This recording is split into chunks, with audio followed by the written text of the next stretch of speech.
ଦେଖନ୍ତୁ ଆମର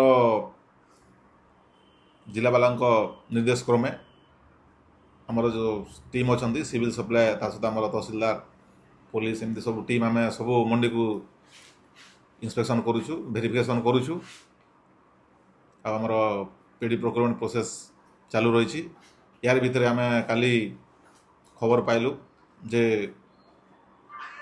ଜଣେ ବ୍ୟକ୍ତି ଖୋକନ ମଜୁମଦାର ଯିଏକି MV 105ର ଗମ୍ଫାକୁଣ୍ଡା ମଣ୍ଡିରେ ସେ ବିନା କାର୍ଡ଼ରେ ଯିବା ଆସିବା କରୁଛନ୍ତି। ତାଙ୍କର ବହୁତ ଦିନ ଆଗରୁ ଟୋକେନ୍ ଥିଲା ଯେଉଁଟାକି 40 କ୍ୱିଣ୍ଟାଲ ସେଇଟା ସରିଯାଇଥିଲା ମାନେ ବିକ୍ରି ସରିଥିଲା।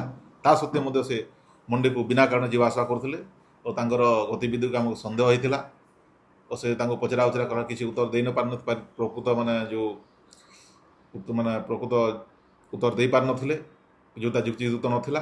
ତେଣୁକରି ବାଧ୍ୟ ହୋଇକି ଆମେ ତାଙ୍କୁ ସନ୍ଦେହରେ ମିଡଲମ୍ୟାନ୍ ସନ୍ଦେହରେ ତାଙ୍କୁ ନାଁରେ ଆମେ କାଳିମେଳା ଥାନାରେ FIR କରିଛୁ ଆଉ ତଦନ୍ତ ଜାରି ରହିଛି।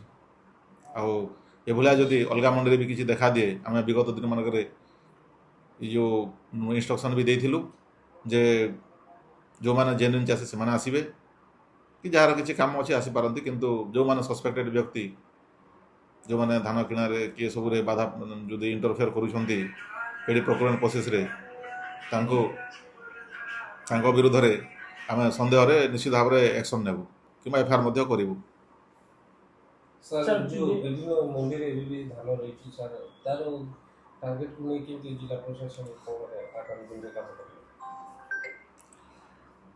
ଦେଖନ୍ତୁ ଆମର ପ୍ରାୟ ଏବେ ଆଜି ପର୍ଯ୍ୟନ୍ତ ଯେଉଁ ଗଭର୍ଣ୍ଣମେଣ୍ଟ ଟାର୍ଗେଟ୍ ଦେଇଥିଲେ 14.66 ଲାख କ୍ୱିଣ୍ଟାଲ, ସେଥିରୁ ପ୍ରାୟ 92% ଆମର 13.42 ଉପରେ 13.42 ଲାख କ୍ୱିଣ୍ଟାଲ ଅଲରେଡ଼ି ଆମେ ପ୍ରୋକ୍ୟୁରମେଣ୍ଟ କରିସାରିଛୁ କାଲି ସୁଦ୍ଧା।